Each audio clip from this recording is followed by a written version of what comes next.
Hello everyone, কেমন আছো তোমরা সবাই? আশা করি সবাই সুস্থ আছো এবং সেফ আছো। ভয়েস কি এবং ভয়েসের কতগুলো ভাগ রয়েছে? অ্যাক্টিভ ভয়েস আমরা কিভাবে চিনব, প্যাসিভ ভয়েস কিভাবে চিনব, এবং অ্যাক্টিভ থেকে প্যাসিভ করার সময় প্রোনাউনের যে ব্যবহারগুলো সেগুলো কিভাবে করতে হয় সেটা তোমাদের দেখিয়েছিলাম। এবং ভার্বের ক্ষেত্রে অ্যাক্টিভে যদি ভার্ব সিম্পল প্রেজেন্ট থাকে এবং ভার্বের সঙ্গে অ্যামিজার প্লাস আইএনজি থাকে, তাহলে প্যাসিভে কী করতে হয়, এই দুটো নিয়ম আমি তোমাদেরকে দেখিয়েছিলাম লাস্ট ভিডিওতে, ভয়েস চেঞ্জ পার্ট ওয়ানে। আজকের ভিডিওতে আমি বাকি যে নিয়মগুলো আছে সেগুলো তোমাদেরকে দেখিয়ে দেবো এবং উইথ এক্সাম্পল ডিসকাস করে বুঝিয়ে দেওয়ার চেষ্টা করব। তোমরা যদি শেষ পর্যন্ত মনোযোগ দিয়ে দেখো, আশা করি ভয়েস চেঞ্জ নিয়ে বিশেষ করে অ্যাসার্টিভ সেন্টেন্সে তোমাদের কোনো সমস্যা থাকবে না। তবে শুরু করার আগে তোমাদের কাছে ছোট্ট একটা রিকোয়েস্ট, যদি নতুন হও তাহলে অবশ্যই সাবস্ক্রাইব করো এবং লাইক করো, যাতে পরবর্তীতে সমস্ত নোটিফিকেশানগুলো পেতে পারো। চলো শুরু করা যাক। দেখো, এখানে তোমাদের জন্য একটা চার্ট আমি প্রিপেয়ার করে দিয়েছি। জাস্ট এই কয়েকটা নিয়ম যদি তুমি মনে রাখো, তাহলে ভয়েস চেঞ্জে তোমার আর কোনো সমস্যা হবে না। নিয়মগুলো জাস্ট একটু দেখে নাও। লাস্ট ভিডিওতে আমি তোমাদেরকে বলে দিয়েছিলাম যে ভার্বের প্রেজেন্ট থাকলে অ্যাক্টিভে প্যাসিভে কী করতে হয়। দেখো এখানে আছে ভার্বের প্রেজেন্ট থাকলে প্যাসিভে কী করতে হয়, অ্যামিজার প্লাস ভার্বের থার্ড ফর্ম করতে হবে বা ভার্বের পাস্ট পার্টিসিপল করতে হয়। দেখো তারপর আছে ভার্বের যদি পাস্ট থাকে অ্যাক্টিভে, তাহলে প্যাসিভ করার সময় ওয়াজ অথবা ওয়ারের মধ্যে কিছু একটা আনতে হয় এবং ভার্বের পাস্ট পার্টিসিপল করতে হয়। তারপরে বাকিগুলো নিয়মগুলো পরপর সব দেওয়া আছে। দেখো ভার্বের সঙ্গে যদি অ্যামিজার প্লাস ভার্বের সঙ্গে আইএনজি থাকে, তাহলে প্যাসিভ করার সময় অ্যামিজার প্লাস নতুন করে একটা বিং নিয়ে আসতে হয় এবং ভার্বের থার্ড ফর্ম করতে হয়। বা মনে করো অ্যাক্টিভে যদি হ্যাভ হ্যাজ হ্যাড কিছু থাকে, তাহলে প্যাসিভ করার সময় কি করতে হয়, হ্যাভ হ্যাজ হ্যাড প্লাস নতুন করে একটা BEEN বিন নিয়ে আসতে হয় এবং ভার্বের থার্ড ফর্ম করতে হয়। এবং কিছু মোডাল ভার্বস রয়েছে, সেই ভার্বগুলো যদি অ্যাক্টিভে থাকে, তাহলে প্যাসিভ করার সময় ভার্বের কি পরিবর্তন করতে হয়, সেই মোডাল ভার্বের পরে জাস্ট বি লিখতে হয়, BEB, এবং বি নিয়ে আসতে হয় এবং ভার্বের থার্ড ফর্ম করতে হয়। এই জাস্ট কয়েকটা নিয়ম যদি তুমি মনে রাখতে পারো, তাহলে ভয়েস চেঞ্জ করার ক্ষেত্রে তোমার আর কোনোই সমস্যা হবে না। এবার চলো প্রত্যেকটা যে নিয়মের কথা আমি বললাম উইথ এক্সাম্পল তোমাদেরকে বুঝিয়ে দেওয়ার চেষ্টা করছি। আগের ভিডিওতে আমি দেখিয়েছিলাম তোমাদের ভার্বের যদি প্রেজেন্ট ফর্ম থাকে, তাহলে অ্যাক্টিভে যদি প্রেজেন্ট ফর্ম থাকে প্যাসিভে আমরা কীভাবে চেঞ্জ করব, এবং অ্যাক্টিভে যদি ভার্বের সঙ্গে অ্যামিজার বা ভার্বের সঙ্গে আইএনজি থাকে, তাহলে প্যাসিভে কীভাবে চেঞ্জ করবো এক্সাম্পল দিয়ে আমি দেখিয়ে দিয়েছিলাম। তোমরা চাইলে ডেসক্রিপশন বক্স থেকে বা আই বাটনে ক্লিক করে সেটা দেখে নিতে পারো। আজকে দেখো আমরা এখানে অন্য যে নিয়মগুলো আছে সেগুলো উইথ এক্সাম্পল বোঝার চেষ্টা করব। দেখো অ্যাক্টিভে একটা সেন্টেন্স দেওয়া আছে, he has done it, he has done ইট। এটা মনে করো একটা সেন্টেন্স, তোমাকে এক্সামে এরকম একটা সেন্টেন্স আসছে। এবার তুমি কি করবে, তোমাকে বলা হচ্ছে চেঞ্জ দ্য ভয়েস। এবার তোমাকে দেখতে হবে আগে যে এই সেন্টেন্সটার মধ্যে সাবজেক্ট এটা অ্যাক্টিভে আছে না প্যাসিভে আছে। তুমি দেখো হি হ্যাজ ডান ইট, সে এটা করেছে। তাহলে সে এটা করেছে, এই যে যে সাবজেক্ট আছে সে সরাসরি কাজ করছে। তাহলে আমরা আগে জেনেছি যে সাবজেক্ট যদি সরাসরি কাজ করে, তাহলে সেন্টেন্সটা কি হবে, সেটা অ্যাক্টিভে হবে। এবার তুমি বুঝে গেলে যে এটা অ্যাক্টিভে আছে। এবার তুমি দেখো সেন্টেন্সটার মধ্যে অবজেক্ট কি করে পাবে তুমি, অবজেক্ট কোনটা আছে। তাহলে অবজেক্ট জানতে গেলে আমাদের কি করতে হবে, যে ভার্ব আছে তাকে কি বা কাকে দিয়ে প্রশ্ন করতে হবে। তাহলে মিনিং দেখো, হি হ্যাজ ডান ইট, সে এটা করেছে। তাহলে প্রশ্ন করো কি করেছে, এটা করেছে, উত্তর পাওয়া যাচ্ছে। এবং অবজেক্ট তাহলে কোনটা, ইট বা এটা। তাহলে দেখো ভয়েস চেঞ্জের নিয়ম হচ্ছে অবজেক্ট কী হয়ে যায়, সাবজেক্টে চলে আসে এবং সাবজেক্ট অবজেক্টে চলে যায়। তাহলে ইট যেহেতু আমরা অ্যাক্টিভে অবজেক্ট পেলাম, এই ইটটা দেখো প্যাসিভ করার সময় সাবজেক্টের জায়গায় চলে এসছে। এটা হলো। এবার আরেকটা নিয়ম কি, যে সাবজেক্টটা অবজেক্ট হয়ে যাবে। দেখো হি সাবজেক্টে আছে, এবার দেখো প্যাসিভ করার সময় অবজেক্টে কি হয়ে যাচ্ছে, হিম। উপরে তোমরা নিয়ম দেখো আছে, সাবজেক্টে হি থাকলে হিম হয়ে যায়, অ্যাক্টিভে হি থাকলে হিম হয়ে যায়, এবং তার আগে দেখো একটা বাই যুক্ত হয়েছে। এইবার যে মেইন ভার্বটা আছে, ভার্বটাকে কি পরিবর্তন করব, হ্যাজ ডান আছে, অ্যাক্টিভে কি আছে, হ্যাজ ডান।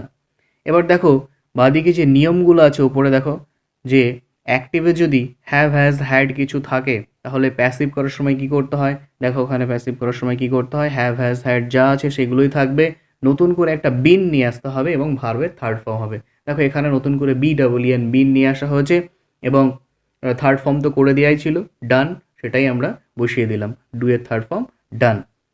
তাহলে নতুন করে একটা কি আনতে হলো, বিন আনতে হলো। তাহলে নিয়মটা দেখো, আমি বলেছিলাম যে যদি অ্যাক্টিভে হ্যাভ হ্যাজ হ্যাড কিছু থাকে তাহলে প্যাসিভ করার সময় নতুন করে একটা বিন নিয়ে আসতে হয়, BEEN বিন, এবং ভার্বের থার্ড ফর্ম করতে হয়। তাহলে কমপ্লিট অ্যান্সারটা কি হলো, it has been done by him. নিচে দেখো আরও একটা এক্সাম্পল দেওয়া আছে, father had bot the picture, father had bot the picture. এবার এটা মনে করো এটা তোমাকে বলেই দেওয়া আছে, এটা অ্যাক্টিভে আছে, তোমাকে প্যাসিভ করতে হবে। এবার সেন্টেন্সটা তুমি পেলে, এবার তুমি কিভাবে বুঝবে যে প্রথম কাজ তোমার হবে যে এর মধ্যে অবজেক্ট কোনটা আছে, কি করে বের করবে? তাহলে father had bot the picture, বাবা ছবিটা কিনেছিল। তাহলে প্রশ্ন করো কি কিনেছিল, উত্তর পাওয়া যাচ্ছে দ্য পিকচার, ছবিটা কিনেছিল। তাহলে দ্য পিকচার হচ্ছে অবজেক্ট, দেখো প্রথমে চলে এসেছে অবজেক্টটা। তাহলে অবজেক্ট সাবজেক্ট হয়ে গেল, এবার কী হবে, সাবজেক্ট অবজেক্ট হবে। দেখো ফাদার সাবজেক্ট, প্যাসিভ এসে কী এসছে, ফাদারই হয়ে আছে, এবং ফাদারের কোনো চেঞ্জ হয় না, এবং তার আগে দেখো বাই বসেছে। এবার কি আছে, হ্যাড বট আছে ভার্ব, তাই তো? এবার দেখো নিয়ম অনুসারে কি বলছে, দেখো হ্যাভ হ্যাজ হ্যাড যদি থাকে অ্যাক্টিভে প্যাসিভ করার সময় কি করতে হয়, হ্যাভ হ্যাজ হ্যাডের মধ্যে কিছু একটা নিয়ে আসতে হয় এবং নতুন করে একটা বিন, BEEN বিন নিয়ে আসতে হয়। দেখো এখানেও ঠিক তাই করা হয়েছে, হ্যাড আছে এবং তারপরে নতুন করে BEEN বিন নিয়ে আসা হয়েছে এবং ভার্বের থার্ড ফর্ম, বাই এর থার্ড ফর্ম বট করাই আছে, বটই বসেছে। তাহলে কমপ্লিট অ্যান্সার কি হলো, the picture had been bought by father. তারপরে দেখো আরও এক্সাম্পল কি আছে, যে নিয়ম আছে, মনে করো ভার্বের পাস্ট, এর একটা এক্সাম্পল আমরা, যদি অ্যাক্টিভে ভার্বের পাস্ট থাকে প্যাসিভ করার সময় আমরা কি করব তার এক্সাম্পল দেখো। এবার মনে করো অ্যাক্টিভে আছে আই সলভড দ্য সাম, অ্যাক্টিভে আছে আই সলভড দ্য সাম, আমি অঙ্কটা সমাধান করেছিলাম বা আমি অঙ্কটা করেছিলাম।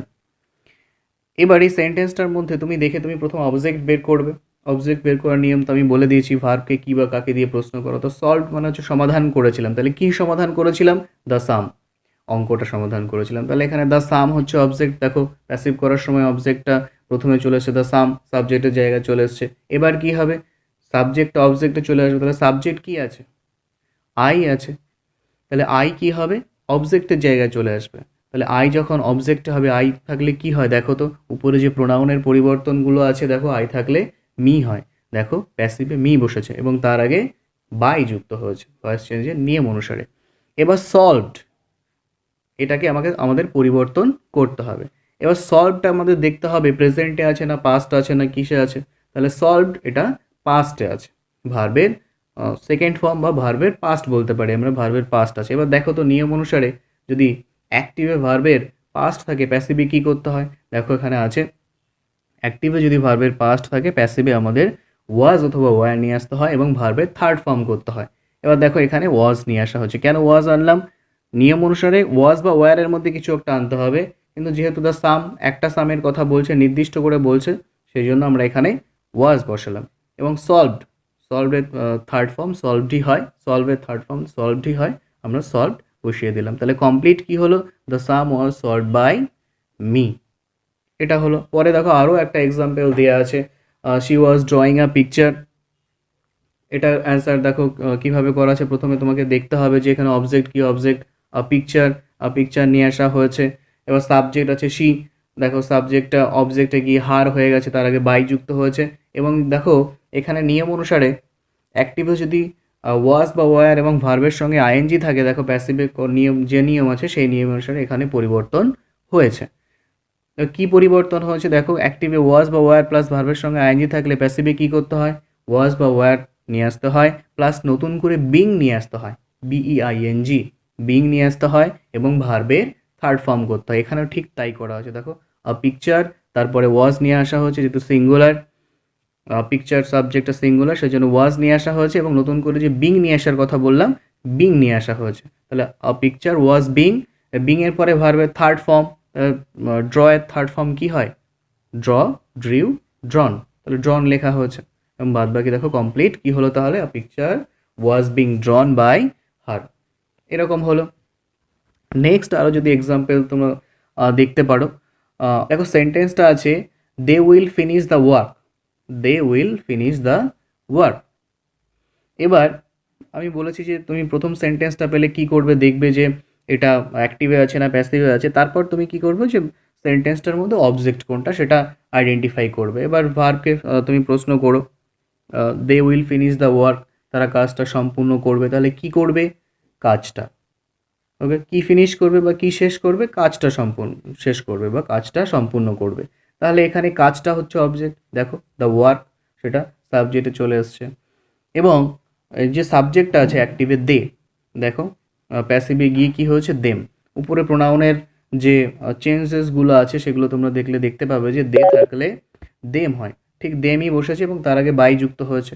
এবার উইল ফিনিশ, এই ভার্বটাকে আমরা কিভাবে পরিবর্তন করব, দেখো যে চার্ট আমি তোমাদের দিয়ে দিয়েছি নিয়মগুলো, সে একদম নিচে আছে যে shall will should would can could may might থাকলে অ্যাক্টিভে কী করতে হয়, প্যাসিভে এই shall should can could may might must এরপরে নতুন করে একটা বি নিয়ে আসতে হয় এবং ভার্বের থার্ড ফর্ম হয়। ঠিক তাই করা হয়েছে, দেখো উইল বসানো হয়েছে, তারপর নতুন করে একটা বি নিয়ে আসা হয়েছে এবং ভার্বের থার্ড ফর্ম ফিনিশড সেটা বসানো হয়েছে। তাহলে এইরকমভাবে ঠিক পরিবর্তনগুলো হচ্ছে ভয়েস চেঞ্জের। জাস্ট কয়েকটা নিয়ম ফলো করলে তোমরা এগুলো বুঝতে পারবে। বেসিক কয়েকটা নিয়ম আমি আরেকবার বলে দিচ্ছি তোমাদেরকে, যে সাবজেক্ট অবজেক্ট হয়, অবজেক্ট সাবজেক্ট হয়, প্রোনাউনের যে পরিবর্তনগুলো সেগুলোই তোমাদের আমি চার্ট দিয়ে বলে দিয়েছি। তাহলে দেখা যাচ্ছে জাস্ট কয়েকটা নিয়ম ফলো করলে তো কিন্তু তোমরা ভয়েস চেঞ্জগুলো ইজিলিভাবে করতে পারছো। যেমন প্রথম যে নিয়মগুলো আমি আরেকবার একটু মনে করিয়ে দিই, যে অ্যাক্টিভ থেকে প্যাসিভ করার সময় আমাদের কোন বিষয়গুলো প্রথম থেকে দেখতে হবে। একটা ভয়েস চেঞ্জ পাওয়ার পর থেকে দেখতে হবে যে এটা অ্যাক্টিভে আছে না প্যাসিভে আছে। অ্যাক্টিভে আছে না প্যাসিভে আছে তুমি কি করে দেখবে, দেখবে যে সাবজেক্টটা সরাসরি কাজ করছে কি না, তাহলেই বুঝে যাবে সরাসরি কাজ করলে অ্যাক্টিভ, না করলে প্যাসিভ। তারপরে দেখবে যে ওই সেন্টেন্সটার মধ্যে অবজেক্ট কি আছে, অবজেক্ট আইডেন্টিফাই করবে। কি করে করবে, ভার্বকে কি বা কাকে দিয়ে প্রশ্ন করো, যদি উত্তর পাওয়া যায় তো সেটাই অবজেক্ট। এবার কি নিয়ম আছে ভয়েস চেঞ্জের নেক্সট, যে এই অবজেক্টটা সাবজেক্ট হয়ে যাবে প্যাসিভ করার সময় এবং সাবজেক্টটা অবজেক্ট হয়ে যাবে, এবং সাবজেক্টটা যখন অবজেক্ট হবে তার আগে একটা বাই যুক্ত হবে। এবং ভার্বের যে পরিবর্তনগুলোর কথা আমি বলেছি সেগুলো তোমাদের আমি এই চার্ট দিয়ে দিয়েছি। আশা করি এই চার্ট দিয়ে তোমাদের সমস্ত ভয়েস চেঞ্জগুলো বিশেষ করে অ্যাসার্টিভ সেন্টেন্সে সম্পূর্ণ হয়ে যাবে। তবে কিছু ব্যতিক্রমী রয়েছে ভয়েস চেঞ্জ এবং ইম্পারেটিভ সেন্টেন্সেরও কিছু রয়েছে, সেগুলো আমরা পরবর্তী ভিডিওতে আলোচনা করব।